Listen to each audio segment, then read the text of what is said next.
नमस्कार दोस्तों, धर्म रहस्य चैनल में आप सभी का एक बार फिर से स्वागत है। अभी तक सुंदरवन की आदमखोर सुंदरियों में आपने जाना कि कैसे एक कन्या अब राजकुमार के पास अपने मायावी स्वरूप में पहुंच जाती है। आगे की घटना को जानते हैं। राजकुमार ने कहा, आपने हमारे महल के बाग और बगीचे देखे हैं, आपको मैं अपना नगर भी घुमाना चाहता हूँ। अगर आपकी इच्छा हो तो अवश्य मेरे साथ मेरे नगर को भी घूमें। मेरा नगर काफी सुंदर है और इसे जो भी व्यक्ति देखता है उसे हमेशा बहुत अच्छा लगता है। इसीलिए मेरी इच्छा है आप हमारे इस नगर को घूमें। तब वह कन्या कहती है, ठीक है, अगर आप मुझे अपना नगर घुमाना चाहते हैं तो फिर मैं इसके लिए पूरी तरह से तैयार हूँ। आप मुझे अपना नगर अच्छी प्रकार घुमाएं। मैं भी देखना चाहती हूँ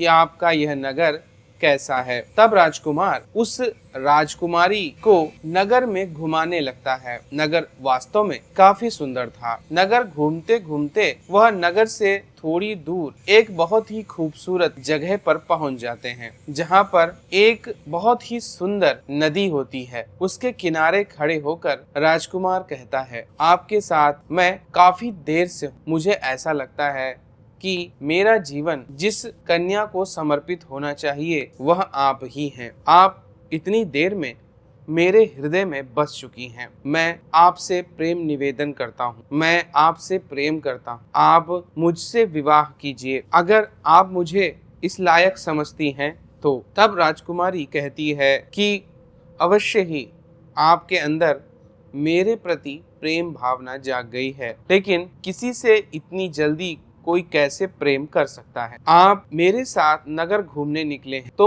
अभी केवल इसी बात पर ध्यान दें। राजकुमार को पहली बार झेप का एहसास होता है। वह यह समझ पाता है कि इस कन्या ने उसके प्रणय निवेदन को एक प्रकार से ठुकरा ही दिया है और वह उसे वापस नगर की ओर ले जाने लगता है कि तभी राजकुमारी राजकुमार से कहती है, आप मेरी बात को बुरा मत मानिए। मैंने इतना सुंदर नगर नहीं देखा था। ऐसे नगर इस धरती पर शायद नहीं है। कि तभी किनारे से खड़े हुए एक तांत्रिक व्यक्ति ने जोर से कहा, राजकुमारी, शायद आपने सुंदरबन के उस दिव्य गांव और मंदिर के विषय में कुछ भी नहीं जाना है, इसीलिए इस नगर की तारीफ पे तारीफ आप कर रही हैं। आपको वह दिव्य गांव और वहां का वह दिव्य मंदिर देखना चाहिए। तब किनारे पर खड़े हुए उस तांत्रिक को राजकुमारी ने अपने पास बुलाया और राजकुमार भी उस तांत्रिक को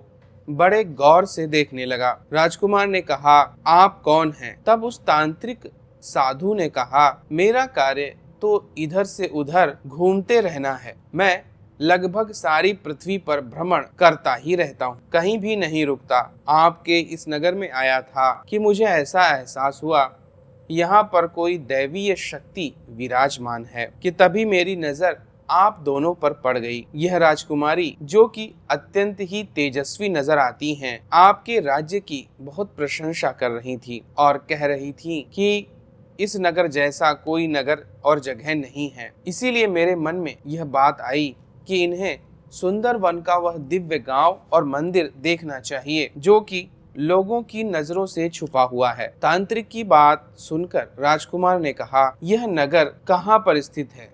कैसा है वह दिव्य गांव और उसका मंदिर? तब उस साधु तांत्रिक ने कहा, मैं आपको स्वयं वहां लेकर चलूंगा, अगर आपके पास समय हो और उस जगह घूमने की इच्छा हो, किंतु वह तो यहाँ से काफी दूर है। तब राजकुमार को उस साधु तांत्रिक ने उस जगह के बारे में अनेकों अनेक विचित्र बातें बताई और उन बातों को सुनकर राजकुमार ने उस साधु तांत्रिक के साथ महल में प्रवेश किया और राजा को जाकर यह सारी बात बताई। राजा और उसके सभी मंत्रियों ने उस साधु तांत्रिक से उस दिव्य गांव और उसके दिव्य मंदिर के बारे में जब जाना तो सबके मन में एक इच्छा जागृत हो गई कि ऐसे दिव्य गांव को जानना चाहिए। तब साधु तांत्रिक ने कहा, अगर आप लोगों के पास समय हो तो मैं आपको वह दिव्य गांव और उस गांव का वह दिव्य मंदिर दिखाना चाहता हूँ। राजा ने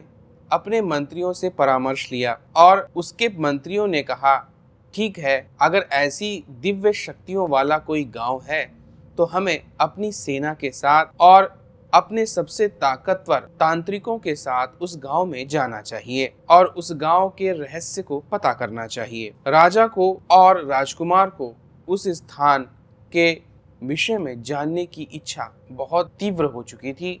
इसीलिए राजा, राजकुमार, राजकुमारी, उनकी सेना और शक्तिशाली तांत्रिकों के साथ वह साधु तांत्रिक भी सुंदरवन की ओर गमन कर जाते हैं। इस प्रकार कुछ दिनों की यात्रा के बाद वह सुंदरवन के उस गांव में प्रवेश करते हैं। उस गांव में प्रवेश करने का मार्ग नदी से होकर जाता था और वह नदी भी बिल्कुल विचित्र नजर आ रही थी। इसी वजह से उसके विषय में कोई जानकारी किसी को अभी तक नहीं थी। फिर वह साधु तांत्रिक राजा, राजकुमार, राजकुमारी और उनके सारे सहयोगियों के साथ उस गांव के किनारे पर पहुंचता है। गांव के किनारे पर नदी में बहुत सारी कन्याएं स्नान कर रही थी। उनकी सुंदरता बिल्कुल अप्सराओं जैसी नजर आ रही थी। उनको देखकर राजकुमार, राजा और उसके सैनिक एक टक उन्हीं को घूरने लगे और बाकी सारी चीजें भूल गए। तब उस राजकुमारी ने कहा, क्या आप इन नहाती हुई कन्याओं को देखना ही चाहते हैं या फिर इसके आगे गांव में भी जाने की आप लोगों की इच्छा है? इसके लिए आप इसी माया में फंसे रह जाएंगे या फिर गांव में भी आगे बढ़ेंगे? तब राजा, राजकुमार और उसके साथ जितने भी सहयोगी थे वह अचरज में आकर यह देखते हैं कि यह कैसा वशीकरण था जो हम केवल उन्हीं कन्याओं को देखते रह गए। चलो हम लोग उस दिव्य गांव और मंदिर की ओर बढ़ते हैं। तब वह साधु तांत्रिक उन्हें लेकर गांव से गुजरने लगा। गांव की सबसे बड़ी विशेषता यह थी कि उस गांव में सारी कुंवारी कन्याएं ही मौजूद थीं। एक भी पुरुष वहां पर दिखाई नहीं दे रहा था। इस पर बड़ी विचित्र बात को देखते हुए उस साधु तांत्रिक से राजा ने पूछा, इस गांव में केवल कन्याएं ही कन्याएं क्यों हैं? यहाँ कोई पुरुष या फिर कोई बच्चा हमें दिखाई क्यों नहीं दे रहा है? तब साधु तांत्रिक ने कहा, यह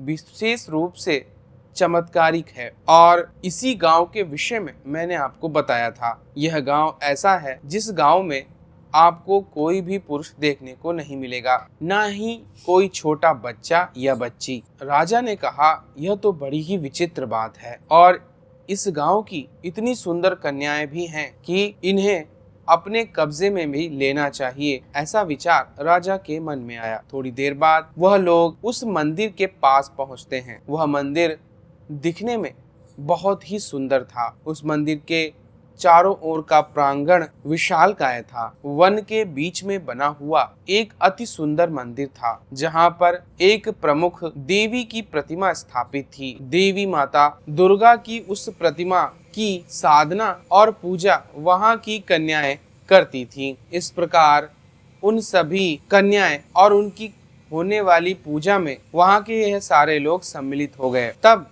एक विचित्र बात राजा को नजर आई कि अभी तक जितनी भी बातें हुई हैं उसमें कोई भी कन्या इनसे वार्तालाप करने के लिए क्यों नहीं आई और गांव में इतनी बड़ी सेना आने के बावजूद भी किसी ने हमें रोका या टोका क्यों नहीं? तब उस साधु तांत्रिक ने कहा, यही तो इस गांव की विशेषता है। और देखिए, इस मंदिर को भी ध्यान पूर्वक देखें। यह पूरा मंदिर सोने का ही बना हुआ है। यहाँ तक कि देवी की प्रतिमा भी सोने की ही बनी हुई है। यह तो बड़ी ही विचित्र बात है। यह देखकर राजा ने अपने सैनिकों और मंत्रियों से परामर्श किया कि इस पूरे गांव को अपने कब्जे में लेना आवश्यक है, क्योंकि यहाँ पर बड़ी भारी मात्रा में सोना मौजूद है और इसके अलावा इस गांव की सुंदर और दिव्य कन्याएं भी हैं। राजा ने कन्याओं को देखा और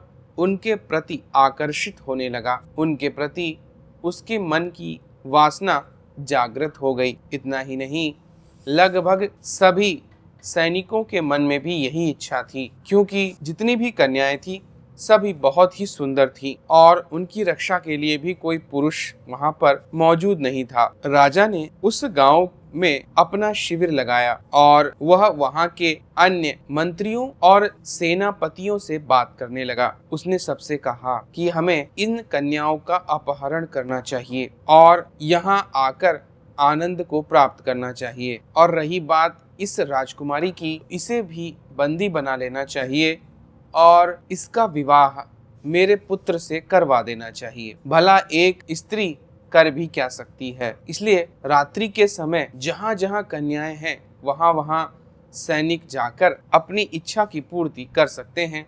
राजा ने ऐसा आदेश दिया, जिस बात को सुनकर वहां के सैनिक बहुत खुश हो गए, क्योंकि उन्हें उनकी काम इच्छा की पूर्ति के लिए साधन मिल चुका था और पूरे राज्य को एक ऐसा उद्देश्य जिसकी इच्छा हर कोई पूरी करना चाहता था। उनके पास सोना भी था और स्त्रियां भी। इसलिए रात्रि के समय कन्याओं के साथ कुछ भी करने का आदेश राजा ने दे दिया। जैसे ही रात्रि हुई, सैनिक चल पड़े उन कन्याओं के उन घरों की ओर कि तभी रात्रि में एक बड़ी ही तेज दहाड़ उन्हें सुनाई देती है। यह बाघ की आवाज थी कि तभी सैनिक देखते हैं कि सामने से एक विशालकाय बाघ उनकी ओर आ रहा है। यह आकार में सामान्य बाघ की तुलना से 10 से 12 गुना बड़ा था और इतना अधिक शक्तिशाली था कि जब सैनिकों ने उस पर भाले और तीर फेंके तो वह उसके शरीर से टकरा कर नीचे गिर जाते थे। कुछ ही देर में